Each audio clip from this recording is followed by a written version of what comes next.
Okay guys, in the garage, I'm gonna take a look at this baby over here and show you how I did this.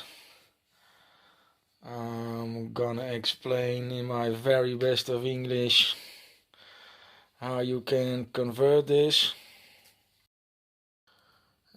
Before this I ran the infraction on 8S and I used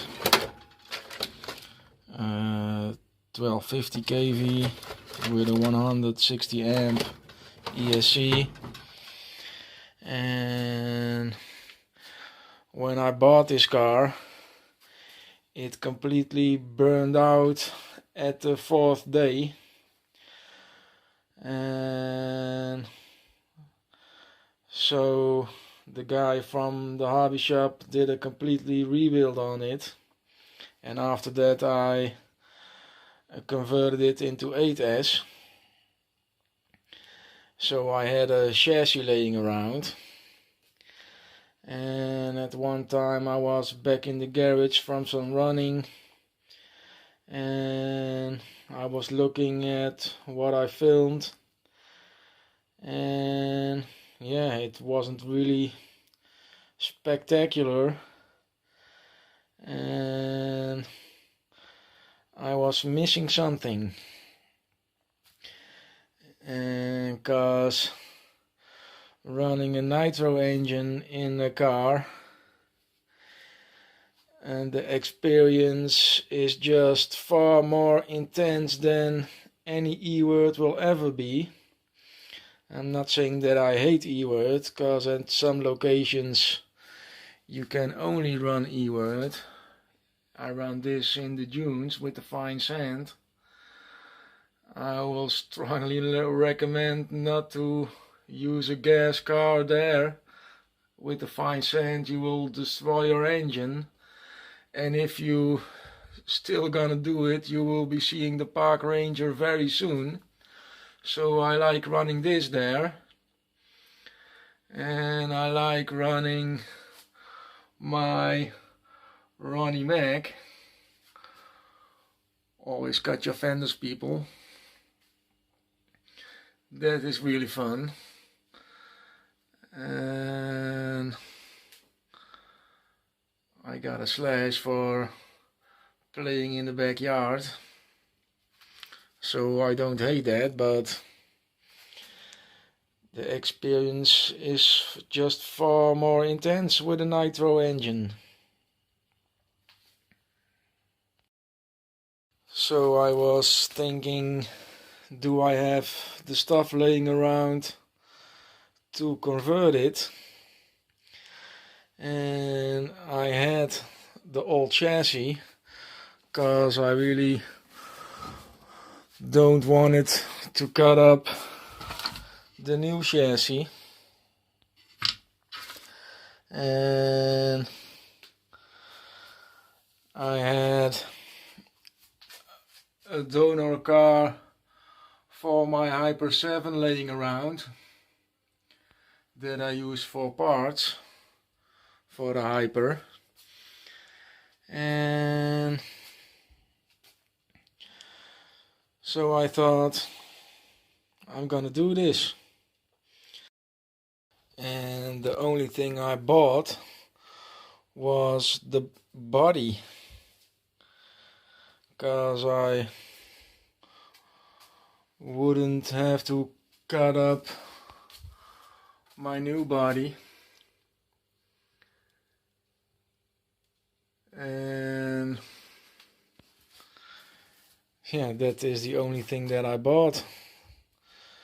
So if any of you guys want to do this, I'm gonna explain to you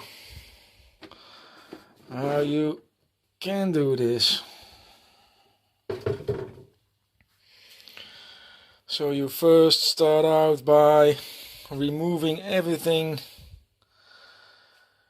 from the chassis,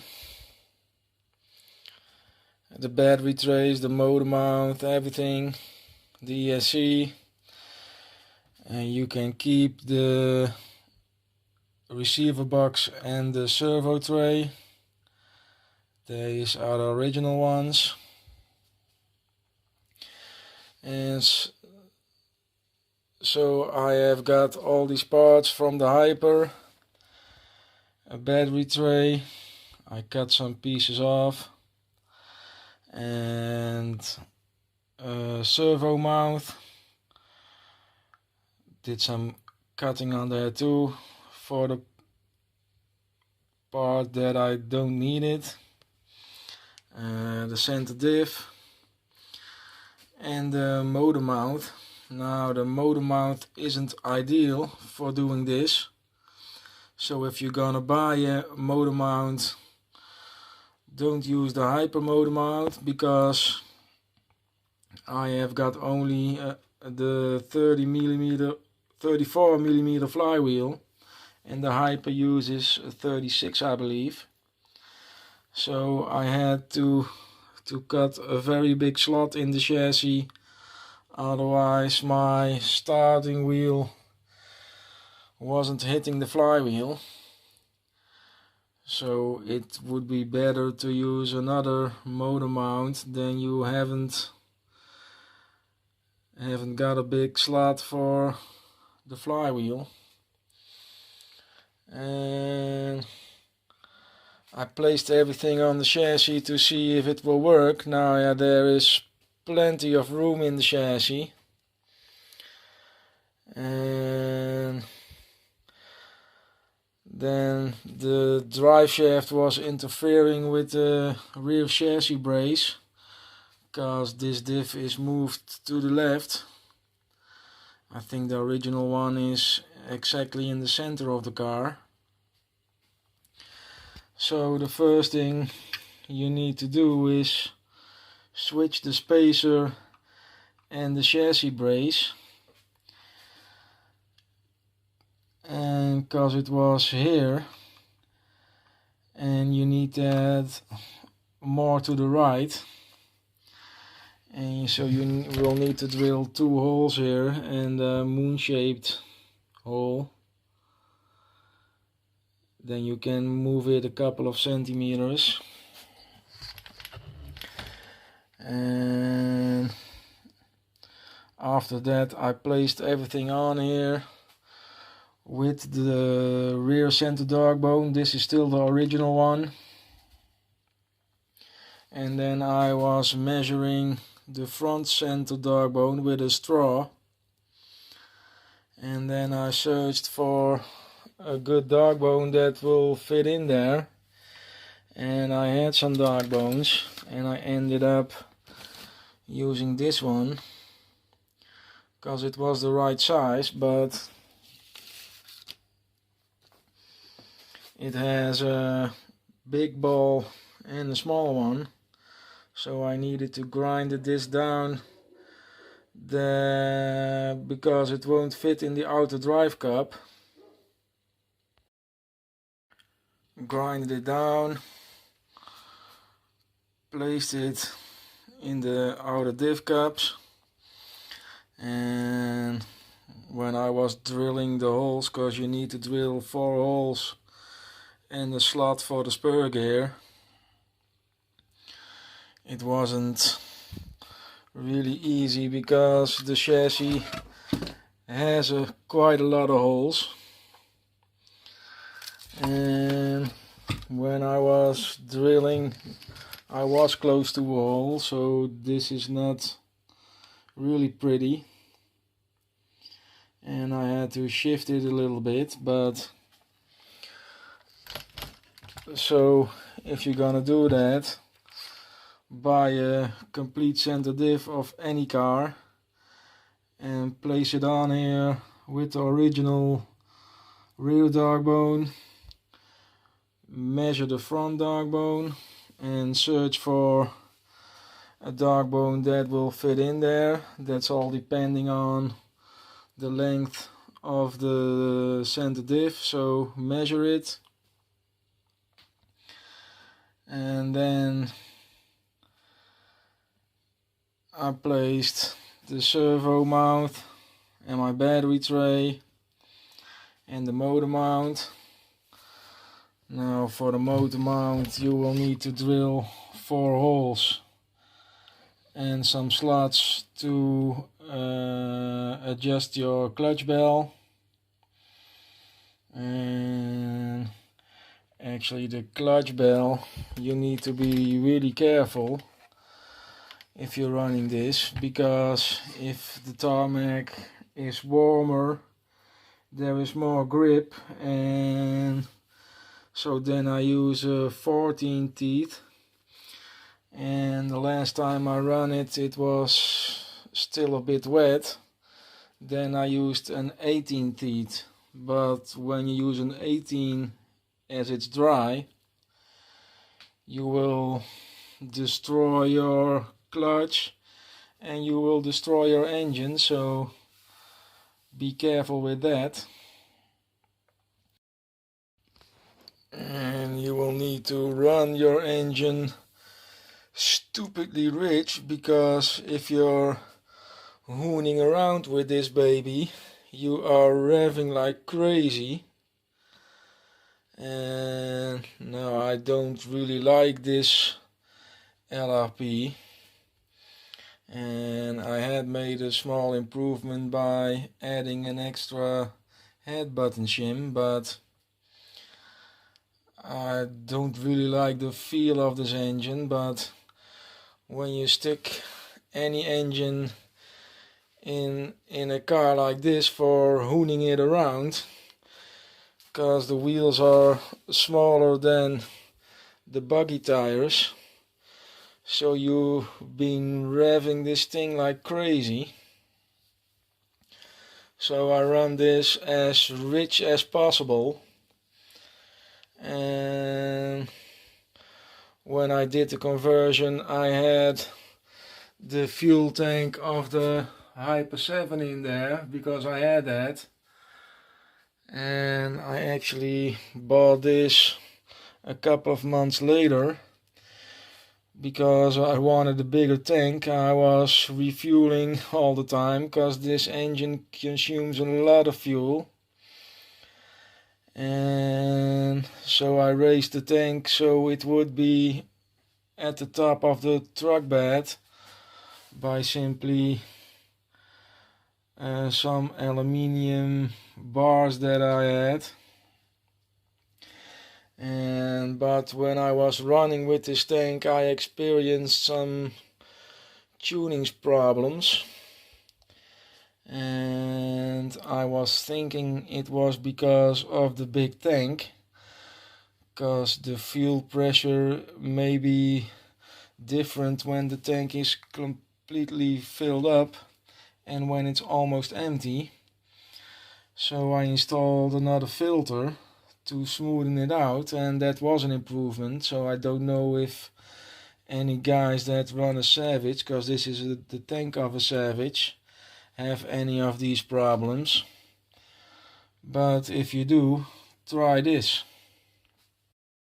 I understand now they have these pieces from an original Arma to prevent from rocks flying in. They didn't have it when I was converting this, so I made some plates to prevent the little rocks flying in here. And I actually made this from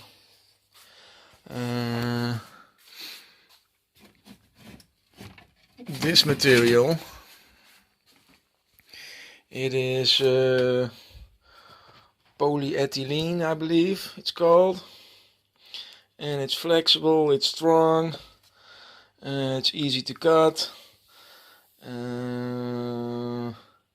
I actually manufacture a lot of things from this. I did these plates. I make the front splitter, and I also use it for making skid plates, because I like fabricating things myself, and when you have the materials laying around, you don't have to buy it.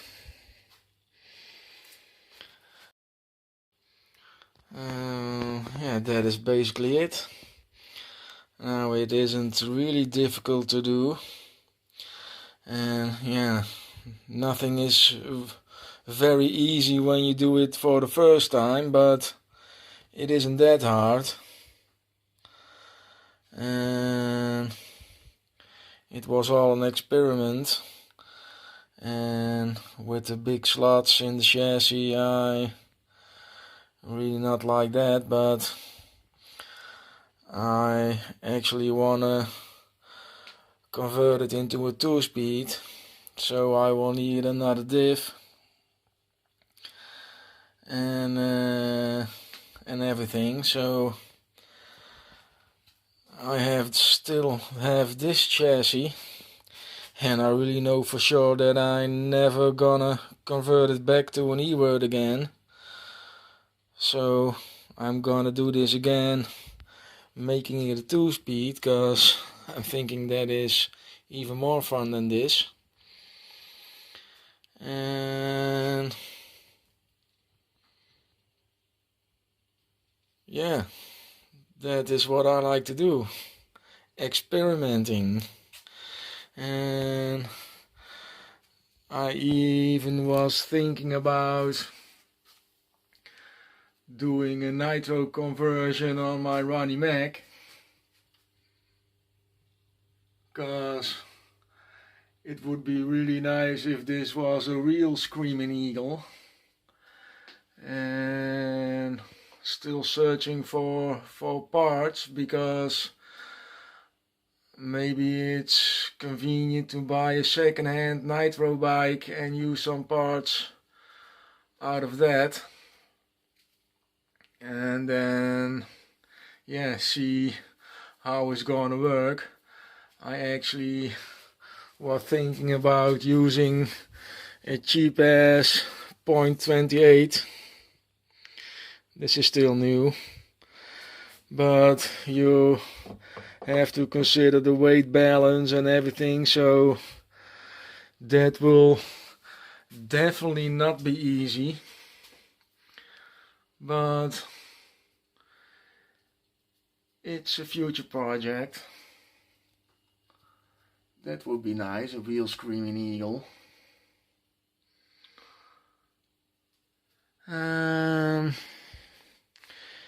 Yeah, I think that's it, guys. So